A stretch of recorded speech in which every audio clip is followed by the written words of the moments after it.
Hello chem friends, and welcome to a video lesson about titrations. So today I'm going to take you through a quick video lesson here that will help you with your lab and your lab assessment. I'm going to cover the setup of a titration and the general idea behind it that you should understand in order to know what's going on.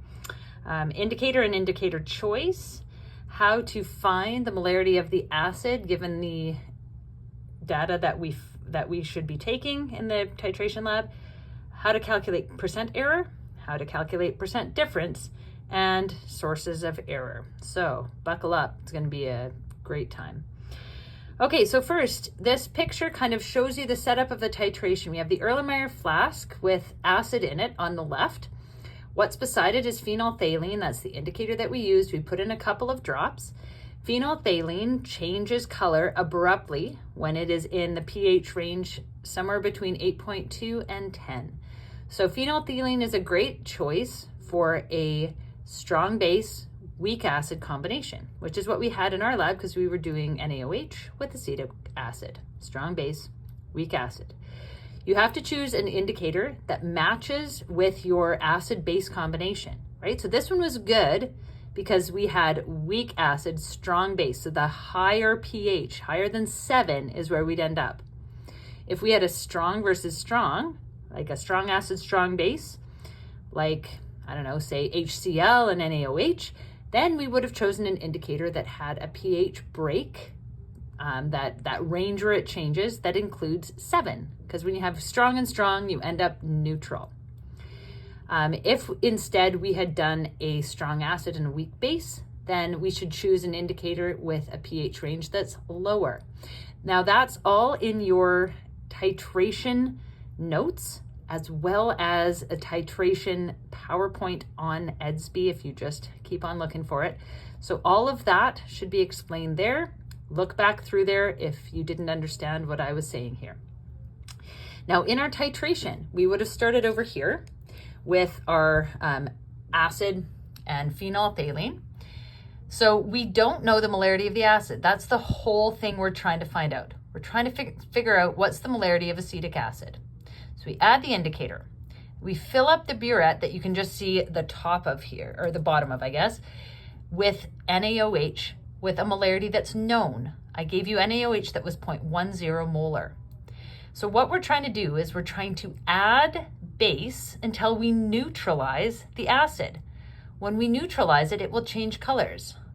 If we put in too much base, we end up with a very pink color. That's what a lot of us did. If we did things perfectly, we got a super, super light pink, right? So that barely changed. So that's what we were after. We took the volume of base before we started and when we ended the titration. If we just do a subtraction, we'll figure out how much base we used. Then we use that to calculate the molarity of the acid. I'm going to take you through how that works. So again, we start out with acid with indicator in it. We then add little bits of base until we get a color change. When we get a color change, we say it's the end point, they're neutralized, and we do our calculations. Okay, so basically, the more base you'd have to use, the more concentrated that acid would be, right? That in order to get it to neutralize. So I'm going to take you through calculations, right? Right from a data sheet over to calculations so that you can see how this works, just in case you are still unsure.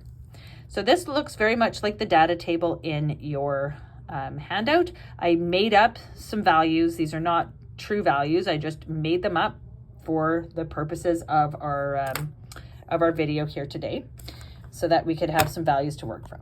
Okay, now the concentration of NaOH is always the same. That's our titrant, right? Our titrant is a set value, a stock solution that has a specific molarity. Okay, so every time we calculate it, this titrant has the same molarity because we use the same solution every time. The volume of acid pipetted for each titration was always the same too. We always used 10.0 milliliters. Okay, remember we had those pipettes, you learned how to use them, you always pipetted in exactly 10 mils of acid to start with.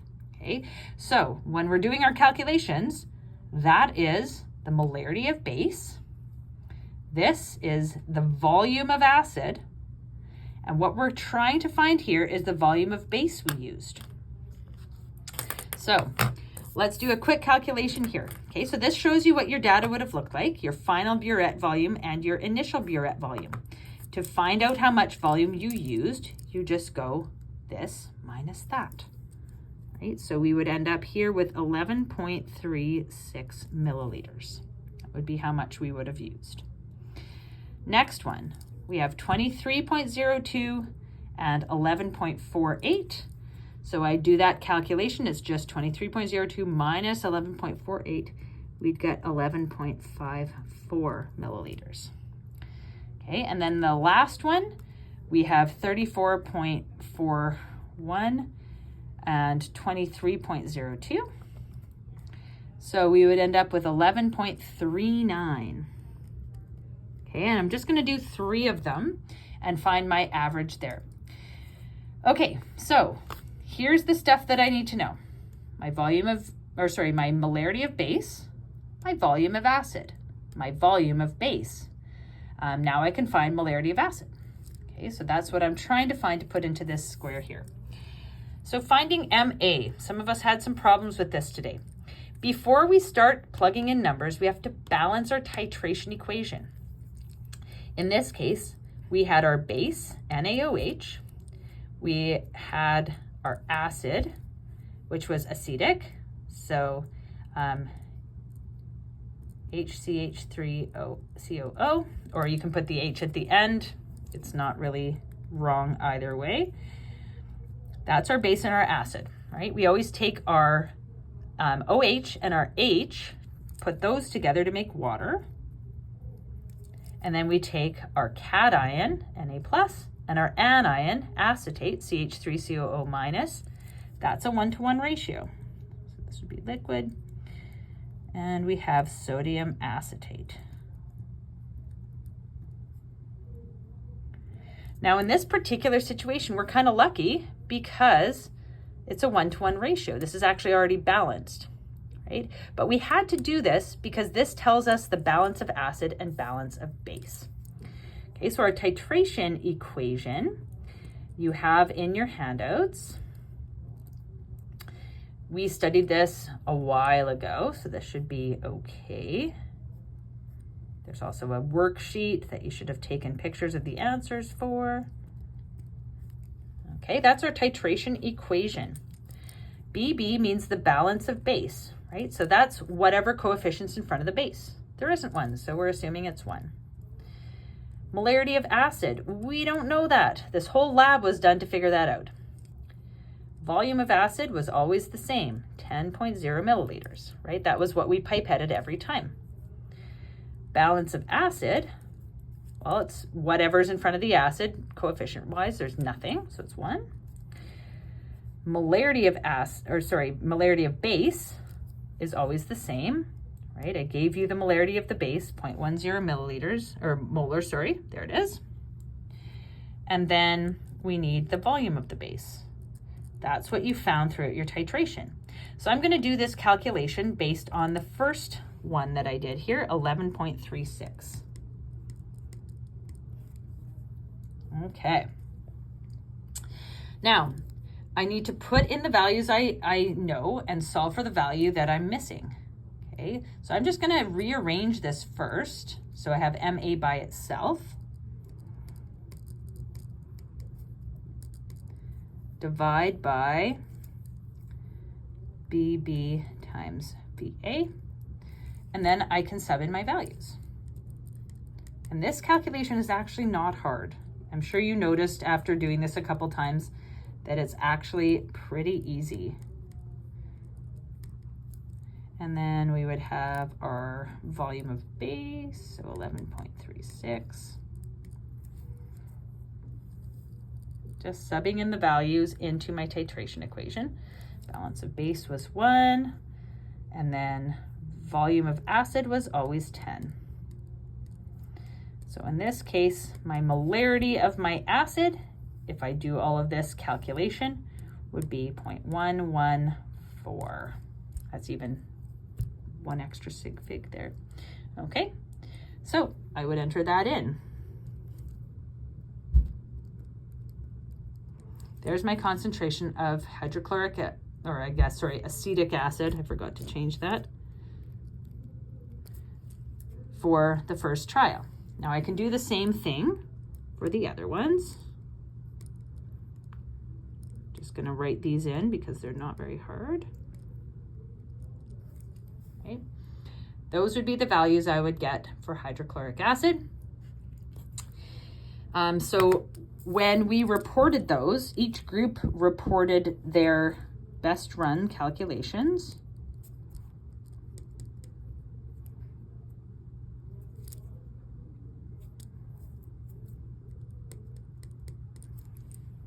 Okay. And then we found an average, right? So my average for this one, just calculating it real quick here, would be 0.1143, blah, blah, blah, blah, blah. Okay, so all I did to find an average was this plus this plus this divided by 3. It averages out to that. Now, I just entered this ahead of time. I invented this as well, but we've took our class average to be the true value. Okay, that's what we decided because like we said, titration is typically done lots of times so that we can figure out what the true value is. Okay? And that's to also counteract parallax error because we have a lot of random error. Random error skews things either too high or too low every time, not one way or the other. So we're going to be able to kind of account for that by averaging, by doing lots of stuff and averaging it out. All right, so our percent error means how close are we to the actual value. Okay, so to do that, we're taking your average. So the one I just calculated was 0.114. We're going to subtract the class average, and I invented that to be 0.116, but you have different values in yours. Divide that by the class average, which is 0.116. And then multiply that by 100, and we should get our percent error. Okay, so if I do that,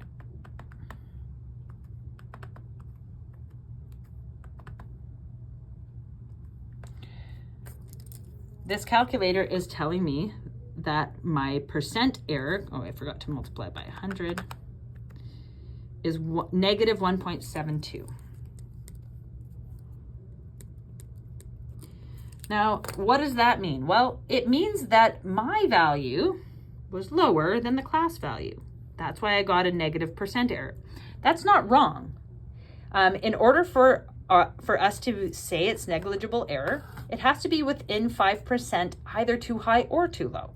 So as long as it's between -5 and +5, you're fine, right? If your value is greater than class average, then you get a positive percent error. If it's less, then you get a negative percent error. So this has to do with the accuracy of our lab, right? Accuracy means how close are you to the actual answer? And we are taking the class average as being our actual answer. Now, when it asks percent difference, what we're trying to figure out there is how close were we on all of those calculations. So we choose our highest and lowest. For me, it's got to be 0.115 and 0.114. So we'll go our largest volume, or you can do molarity. It will give you the same answer either way. But it says volume here, so I guess I'll do volume. 11 point, I'm going to actually go back to my volumes here. And you can do this with volumes or molarities. It really does not matter. My highest was 11.54 milliliters. My lowest was 11.36. And then I would divide that by my smallest. Oh, this is getting harder to hold. 11.36. And I would multiply by 100 to get my percent.